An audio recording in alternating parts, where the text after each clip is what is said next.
Tidur Jasmine terusik begitu merasakan sentuhan lembut di pipinya. Jasmine tahu siapa pelakunya, siapa lagi jika bukan suaminya. Dia masih terus memejamkan mata, berharap suaminya beranjak dari tempatnya. Tapi Jasmine tidak menyangka karena setelah itu dia mendengar suaminya berucap mencurahkan isi hatinya. Suaranya terdengar parau, mungkin karena menahan tangisnya agar tidak keluar.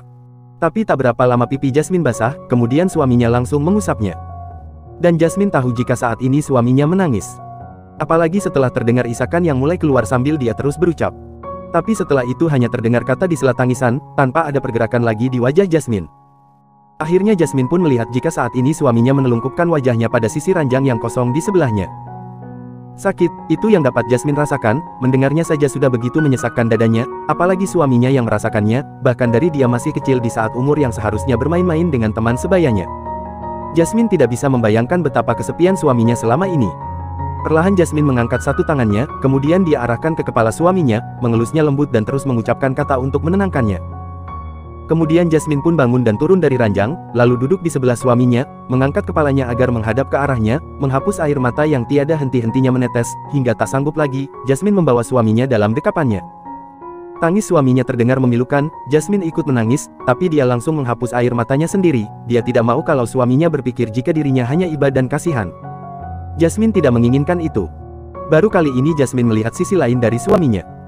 Dia begitu rapuh, dia hanya seorang anak yang kesepian dan menderita karena korban dari kehilangan sosok yang menjadi panutan yang begitu menyayanginya, tapi dengan tiba-tiba, sosok itu berganti dengan orang lain yang tidak pernah menganggapnya dan terus mengabaikannya. Dia adalah seorang anak kesepian yang kurang mendapatkan kasih sayang ibunya, karena sosok seseorang yang baru masuk dalam hidupnya, yang sekarang dia panggil papi. Dia adalah seorang anak yang menderita karena keegoisan orang tuanya. Sekarang Jasmine tahu kenapa suaminya merasa terganggu dengan kehadiran orang lain di sekitarnya, karena sejak kecil dia sudah terbiasa hidup sendiri. Kenapa dia kejam? Mungkin karena dia tidak ingin orang lain melihat kerapuhannya. Jasmine mengelus lembut punggung suaminya, dan terus mengucapkan kalimat-kalimat yang seakan bagaikan mantra untuk Stefano yang kini mulai tenang. Tangis sudah tidak sepilu tadi, dia melepaskan pelukan istrinya dan kemudian menatap Jasmine. Bolehkah aku menceritakan kisah pahitku padamu, apakah aku bisa mempercayaimu? Ucapnya dengan lirih. Ya, ceritakanlah. Percayalah padaku, karena aku istrimu, aku akan menjadi pendengar yang baik. Kemudian Stefano pun bercerita. Flashback. Ayah, gambar ayah bagus, ucap Stefano kecil yang saat itu berumur hampir 3 tahun. Wah, benarkah? Apa anak ayah menyukainya? Tanya Stefan sang ayah dengan senyum lebar. Ayah, Vano ingin pintar menggambar seperti ayah, nanti Vano mau gambar ibu, ayah sama Vano. Tentu saja anak ayah pasti pintar menggambar seperti ayah. Benarkah? Tentu saja anak ayah kan anak cerdas. Hehehe, Stefano kecil hanya tertawa. Ayah, bagaimana kalau besok, kita jalan-jalan sama pergi beli yang buat gambar seperti ayah? Boleh saja, tapi Vano gambarnya di buku gambar saja ya, nanti ayah belikan juga pensil warna. Menggambar seperti ayah, kalau Vano sudah besar saja. Setuju, tapi ayah belinya yang banyak, warnanya juga yang banyak, ucap Vano melebarkan tangannya pertanda banyak. Baiklah, apa sih yang enggak buat anak ayah? Yeah. Teriak Vano kecil senang. Ketika matahari mulai terbenam, Vano kecil menunggu di teras rumahnya menunggu ayahnya pulang. Begitu melihat sang ayah menaruh sepeda, Vano kecil langsung berlari, "Ayah!" Teriaknya dengan gembira menyambut kedatangan ayahnya. Stefan berjongkok menyamakan tinggi anaknya, merentangkan tangan dan Stefan menangkap Vano kecil kemudian menggendongnya dan segera masuk ke dalam rumah. Stefan yang gemas pada anaknya kemudian menciumi seluruh wajah anaknya dengan antusias. Anak ayah sudah wangi. Ayah geli, ayah berhenti, ucap Stefano merasa geli karena ayahnya sejak tadi tidak berhenti menciumnya. Ibu, ayah sudah pulang, teriak Vano kecil mengadu pada ibunya. Tifa yang baru selesai masak kemudian melepas celemek dan menggantungnya di tempat biasanya. Kemudian mendekat dan mencium tangan suaminya.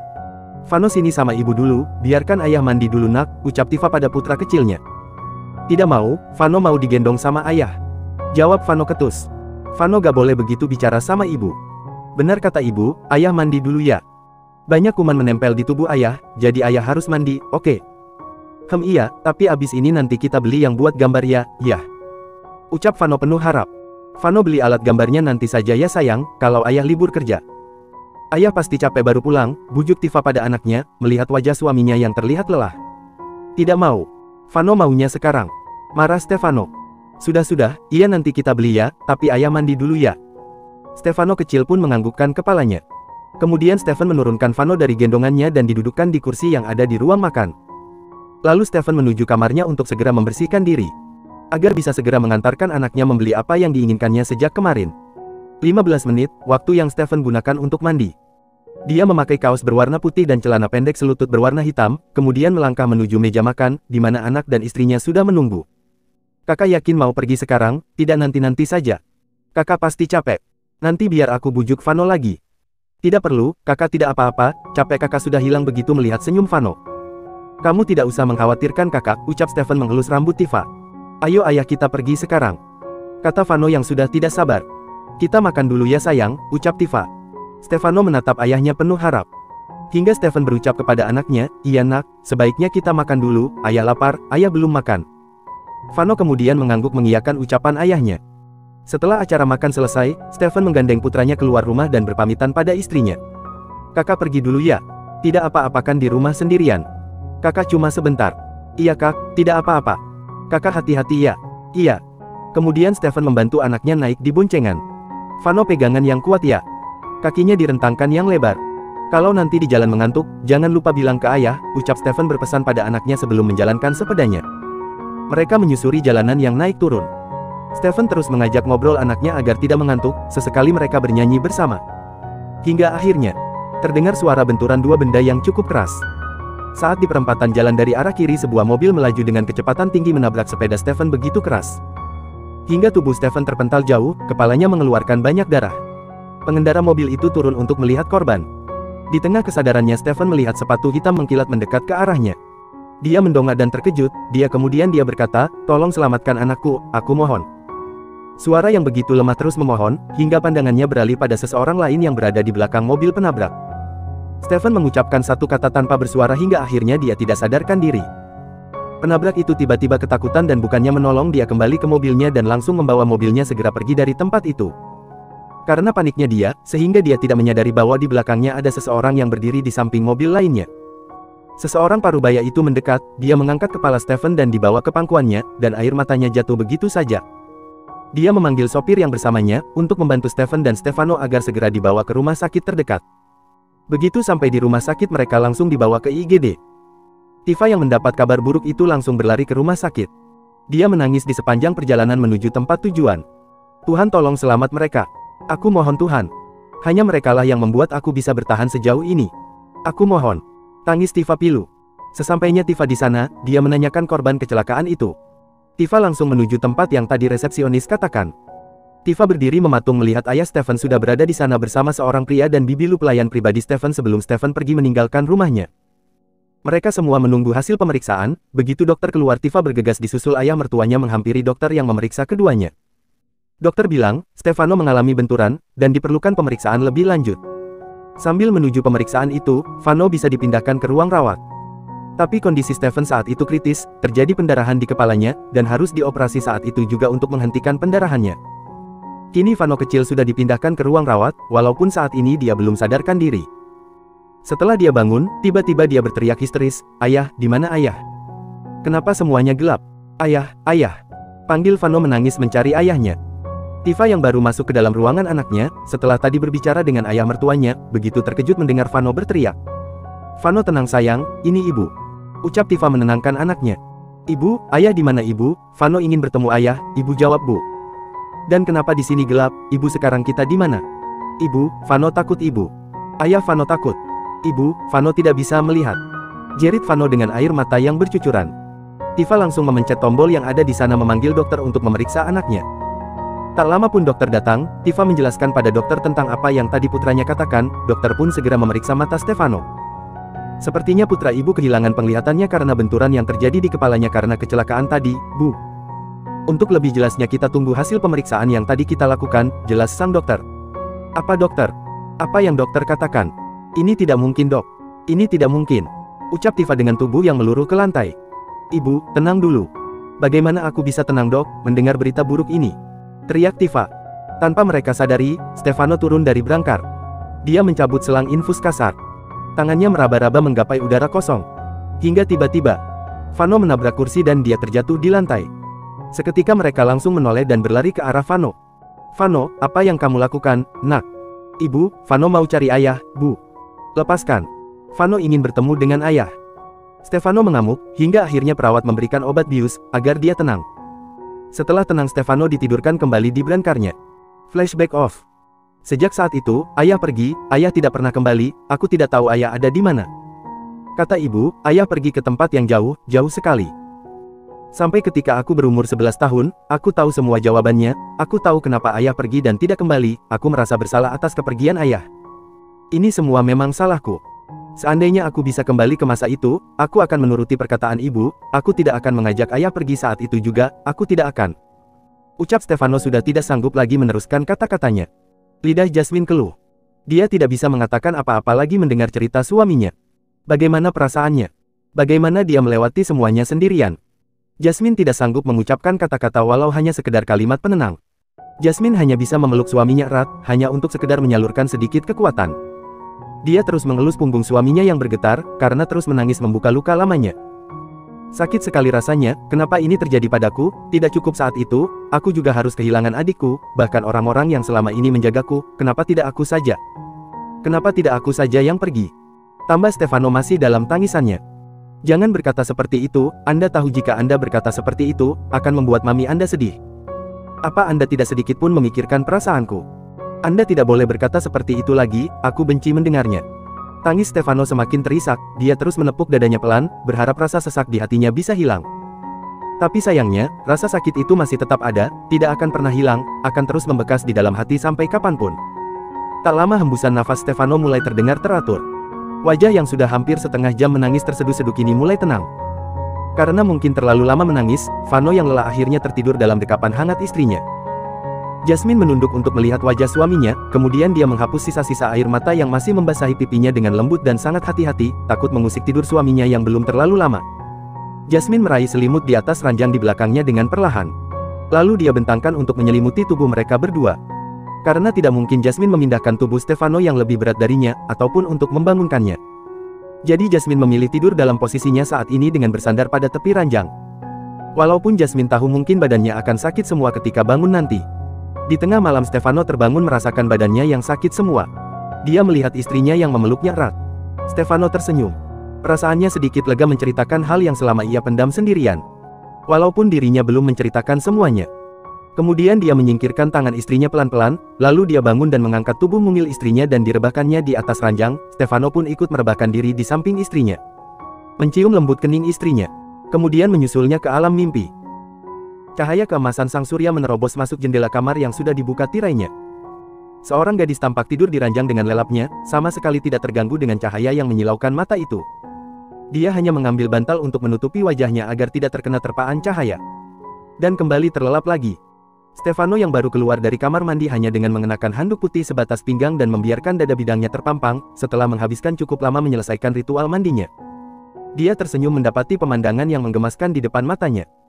Stefano menatap ke arah ranjang, di mana di atas ranjang itu tampak gadis cantik masih tertidur pulas dengan kepala yang ditutupi bantal, untuk menghalangi sinar matahari yang menyilaukan.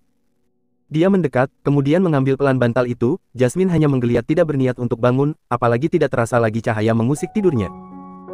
Yaitu karena Stefano berdiri menutupi cahaya agar tidak mengganggu tidur gadis cantik itu. Stefano kemudian menggeser sedikit tubuhnya, istrinya tampak menyipitkan mata yang terpejam, karena merasa silau. Kemudian kembali ke posisi semula, yang membuat tidur istrinya kembali tenang. Apa masih mengantuk, padahal ini sudah jam 10 pagi, gumam Stefano. Stefano kemudian menempelkan telapak tangannya yang masih basah dan dingin ke pipi lembut istrinya. Dan berhasil, kali ini Jasmine tampak mengerjapkan mata. Dia merenggangkan ototnya, dan dia langsung menutupi wajahnya dengan selimut begitu dia ingat saat ini di kamar suaminya, bahkan suaminya kini tengah menatapnya. Stefano menyingkirkan selimut itu, kemudian duduk di tepi ranjang samping istrinya. Aku malu, ucap Jasmine terdengar manja di telinga Stefano sambil kembali menarik selimut yang tadi disingkirkan suaminya. Stefano tersenyum dan berkata, kenapa malu sama suami sendiri? Ayo bangun. Aku akan mengajakmu ke suatu tempat. Mendengar suaminya mengajak ke suatu tempat, Jasmine membuka selimutnya sedikit memperlihatkan bola matanya untuk menatap wajah sang suami. Kemana? Tanyanya kemudian. Rahasia. Tahu ah males, kamu gak mau ngasih tahu. Ucap Jasmine ngambek. Dan itu terlihat menggemaskan bagi Stefano. Nanti juga kamu akan tahu, ayo cepat sekarang mandi. Atau kamu mau aku yang memandikan? Stefano tampak menggoda Jasmine sambil mengedipkan sebelah matanya. Tidak perlu, aku bisa sendiri. Kata Jasmine yang langsung terduduk kemudian terdiam, tidak jadi beranjak. Kenapa? Apa berubah pikiran? Tidak, siapa yang berubah pikiran, hanya saja bagaimana aku bisa turun jika kamu masih di sini, awas minggir dulu, kata Jasmine mendorong pelan suaminya agar dirinya bisa lewat. Baiklah, ucap Stefano langsung berdiri memberi celah untuk sang istri agar bisa turun dari ranjang. Ah, teriak Jasmine. Kenapa kamu tidak memakai baju dan hanya memakai handuk? Tambah Jasmine sambil menutup wajahnya dengan telapak tangannya. Kenapa memangnya? Tanya polos Stefano. Kenapa masih bertanya? Ucap Jasmine yang justru balik bertanya. Melihat Stefano yang bingung, akhirnya Jasmine berlari ke kamar mandi dan langsung menutup dan mengunci pintunya. Di belakang pintu dia bersandar sambil memegang dadanya, merasakan detak jantung yang memompa lebih cepat. Apa dia benar-benar tidak tahu dengan pertanyaanku atau hanya berpura-pura tidak tahu, gumam Jasmine pelan. Jasmine pun mencuci mukanya di wastafel. Ada yang Jasmine lupa, bahwa dia sekarang ada di kamar mandi suaminya. Setelah dia ingat, dia langsung kembali keluar. Jasmine kembali berteriak dan menutup matanya, begitu melihat suaminya yang hendak membuka handuk. Stefano yang sudah melepaskan handuknya, langsung berbalik badan dan melihat ke arah istrinya yang kembali berteriak. Kenapa berteriak lagi? Terus kenapa juga harus menutup mata? Tanya Stefano heran karena merasa tidak ada yang salah pada dirinya. Tidak apa-apa, jawab Jasmine tersenyum canggung sambil membuka matanya. Jangan lihat ke bawah Jasmine, jangan lihat. Batin Jasmine terus merapal kalimat itu. Kenapa keluar lagi, bukannya tadi mau mandi? Ah, aku lupa di sini kan tidak ada baju ganti untukku. Ya sudah, aku akan memanggil pelayan dan memerintahkan untuk mengambil baju ganti di kamarmu. Tidak, jangan. Tetap di sini. Jangan kemana-mana. Teriak Jasmine spontan saat mendengar perkataan Stefano tadi dengan pandang lurus tidak melirik-lirik kemanapun terutama ke bawah. Stefano mengernyitkan dahi, merasa bingung. Ada apa? Tidak apa-apa, hanya saja. Hanya saja apa? Apa kamu akan keluar dengan tidak mengenakan apapun? Ucap Jasmine karena dia melihat handuk itu sudah dikalungkan di leher suaminya. Tidak mengenakan apapun. Ulang Stefano yang bingung dengan perkataan istrinya sambil melihat dirinya saat ini. Aku hanya tidak memakai baju, kenapa jadi tidak mengenakan apapun? Ya ampun, coba lihatlah apakah Anda sudah memakai celana apa Bel? Perkataan Jasmine terpotong begitu melihat ternyata suaminya sudah memakai celana katun warna hitam selutut. Anda sudah memakai celana? Iya dari tadi, jadi kamu kira aku belum memakai celana? Stefano tersenyum kemudian menyentil kening Jasmine pelan membuat Jasmine mengadu. Au, sakit. Rengek Jasmine. Cepat mandi. Bersihkan badan sekaligus otak kotormu. Hua. Jasmine, kenapa kau selalu mempermalukan dirimu sendiri di depan suamimu, kata Jasmine dalam hati. Jasmine yang merasa malu pun akhirnya berjalan cepat untuk keluar dari kamar suaminya. Olivia, kamar mandinya ada di sebelah sana, kau mau kemana? Jasmine menoleh dan berkata, aku akan mandi di kamarku saja. Dia terus berjalan cepat, masih sambil melihat ke arah Stefano. Sampai akhirnya, kepala Jasmine menabrak pintu kamar itu. Stefano langsung menghampirinya dan mengelus pelan kening istrinya yang tadi terbentur pintu kamarnya. Apa kamu tidak apa-apa? Kenapa kamu jadi seperti gugup begitu? Tanyanya panik. Hahaha, aku tidak apa-apa, siapa juga yang gugup? Aku tidak gugup sama sekali. Ah, ini semua salah pintunya, kenapa dia ada di sini? Memang dari dulu pintunya sudah ada di situ, jawab Stefano. Oh, sudah dari dulu ya? Stefano hanya mengangguk sambil menahan senyum, melihat istrinya yang sepertinya salah tingkah. Berarti salah pintunya karena tidak bilang ada di sini. Olivia, apa kamu sering bolos sekolah sampai tidak tahu jika pintu itu benda mati dan tidak bisa ngomong? Jasmine yang mendengar jawaban suaminya itu menjadi kesal, intinya ini salahmu. Lain kali jangan berdiri di tengah jalan seperti ini.